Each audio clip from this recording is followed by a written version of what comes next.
Oh my. Oh good God. No. Why? Oh, curse you. Yep, that's me. You may be wondering how this grandma and new rider ended up following her brother over a rickety old bridge. Stick around and I'll tell you on this episode of Upside down, beautiful. Upside down, beautiful. Hi, I'm Upside and welcome to my channel. So, how did I end up on this bridge? Well, the short answer is I bought a motorcycle. There's a longer answer, but we'll save that for later. So, I bought a bike. But what kind of bike would an upside buy if an upside bought a bike? Let me try that again. What kind of bike would an upside buy if an upside bought a bike? But what kind of bike would be perfect for a new rider like me and an older person and a somewhat short and petite person?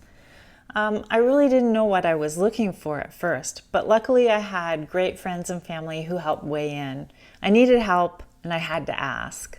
So after riding my brother's Suzuki Dual Sport, I realized that I didn't want a tippy toe.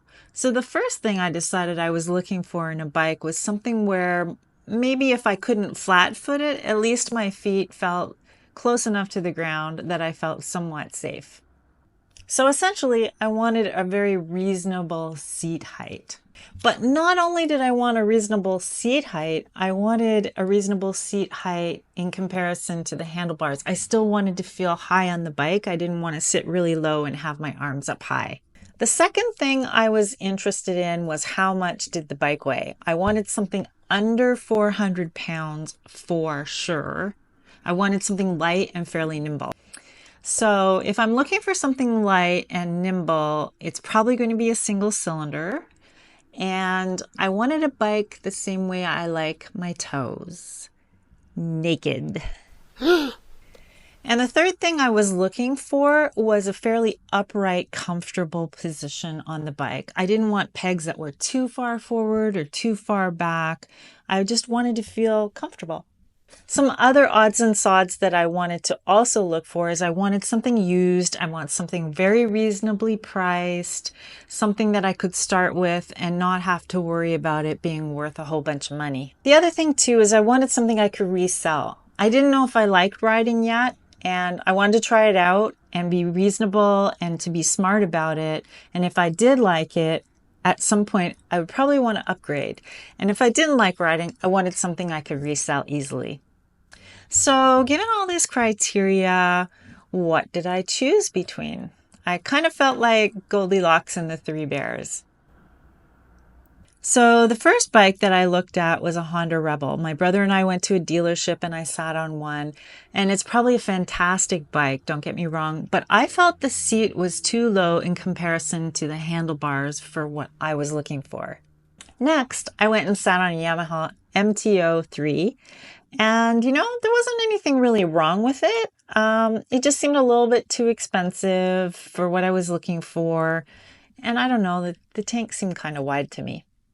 I did demo, if you've seen my first video, the Triumph Speed 400, and I don't have any complaint about it really. It was just the perfect bike. I loved the seat position, I loved the pedals, I loved the height, the brakes were fantastic, but there's always a but. They just came out in 2024 and I couldn't find any used ones on the market, and I wasn't going to buy a new bike yet. Then I went to look at a BMW the G310, I think. So I went to a local dealership, sat on the bike. I kind of liked it, but I tried to get someone's attention and I could not get a single person to talk to me. Even if I went and said hello, I sat on the bike several times. People saw me. I'm telling you, gender bias is a real thing, people. Then I started looking at the KTM Duke 390. I had test driven one before and I liked it. My only complaint would be the pegs are a little bit too far back. You're sitting upright and you're nice and tall. I love that. But the foot pegs felt a little bit back. But at the end of the demo, I kind of got used to it. Other than the foot pegs, it really did tick all of my boxes. And of course, it's orange. And that's my favorite color. So I ran my thoughts about the KTM by a few people, my brother and a couple of friends. And it was interesting. They all ride different bikes, like a BMW, Suzuki, Harley. They were all excited and thought the KTM 390 Duke would be a good fit for me to start on. So I went looking through Marketplace and checked out various used ones for sale and finally found one that really I felt would be a good deal for me. So I had a first viewing and I really liked it, but again, I needed help. I'm new to all of this. I don't want to make any big mistakes. So I'm very lucky. A friend of mine came up, very experienced, very knowledgeable rider, came up and test drove it for me and then sat down with me afterwards and felt out what my thoughts were on it first and then weighed in. And I can't appreciate this anymore. It was so helpful. And so I decided that would be my new bike. The next challenge, of course, was to get the bike home after I registered it and got insurance and all that good stuff. The bike was for sale an hour's drive away from where I live. And a lot of people had offered to help get it home, either by trailer or riding it for me. But either they were out of the country or doing something, or my brother was quite a ways away. So I decided to put on my big girl pants or my motorcycle pants and drive it home myself. So I asked my son and his wife to drive me, and then I hopped on and drove it myself. And I tell you, I was terrified. I was extremely nervous. I had to stop for gas right away. And when I stopped, I took the key out of the ignition and put it into the gas tank and was looking down. And then I looked up and boom, this man had fallen out of the sky and was standing right in front of me. I have no idea where he came from. And he was so excited about the bike. Oh, I thought that was a KTM. And I was a little bit taken aback at first, a little put off. But I have to tell you, I'm really grateful he did because I couldn't figure out how to lock the gas cap again. And I had to ask for help. It was kind of embarrassing, but I'm really grateful again for the help that was afforded me. I finally got my bike home in one piece, and my new to me motorcycle needed a name. And it didn't take me long to come up with one that I wanted. There really wasn't any other choice. I named her Daisy. Meet Daisy Duke. Aww. She had been dropped before, not by me or the previous owner, and she had a scratch along the side of the plastic covering the gas tank. And whoever tried to retouch it with paint did a horrific job. It was just goopy and disgusting. And my brother again came to my help, and he ordered some paint and he sanded it down and gave Daisy a much needed facelift. We gotta sand it first. Yeah.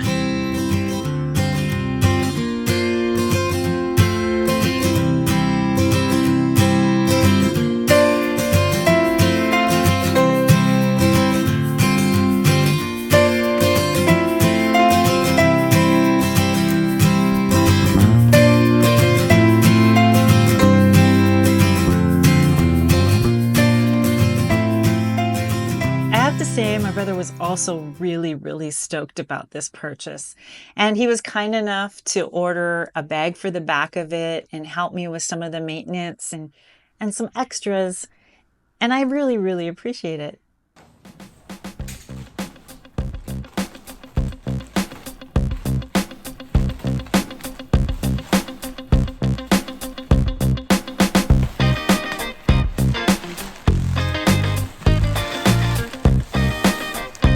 Wow, there's all kinds of things here.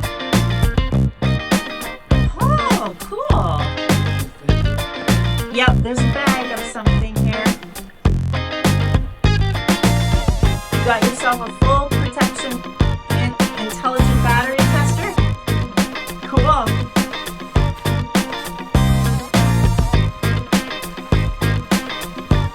Oh, this looks nice.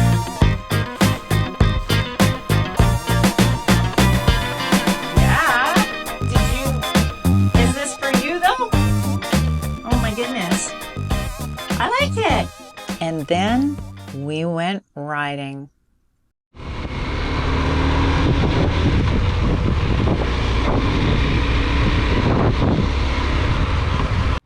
And now you are completely caught up. That is how this 57-year-old new rider ended up on a rickety bridge following her brother.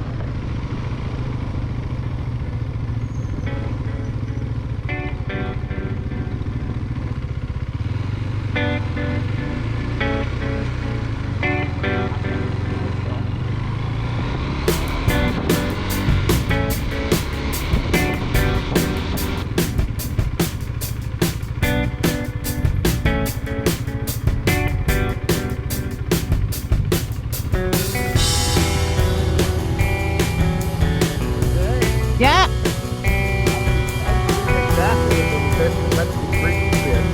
Open it a little? Yeah. Yeah. Okay.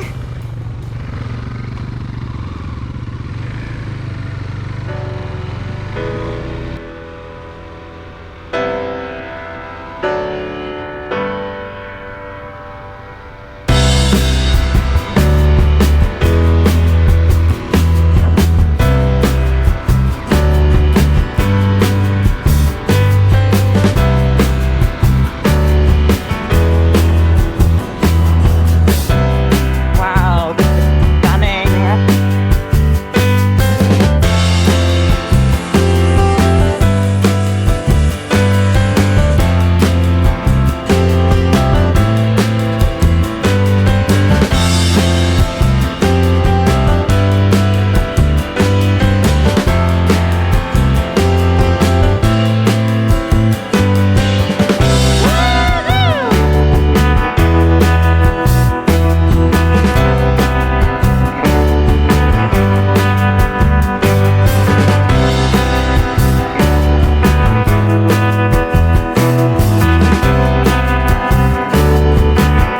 Oh my goodness, this is just amazing. Look how pretty it is.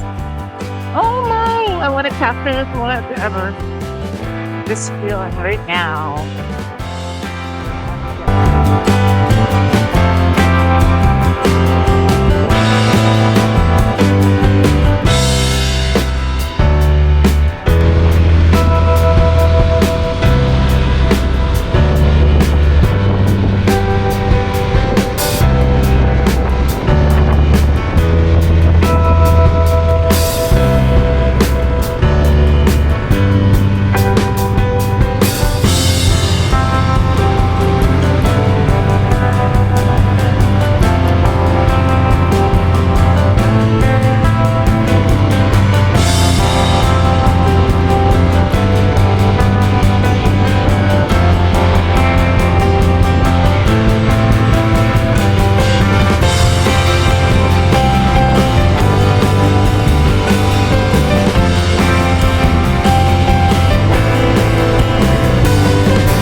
Oh, sorry. Are we there? A little closer. Okay.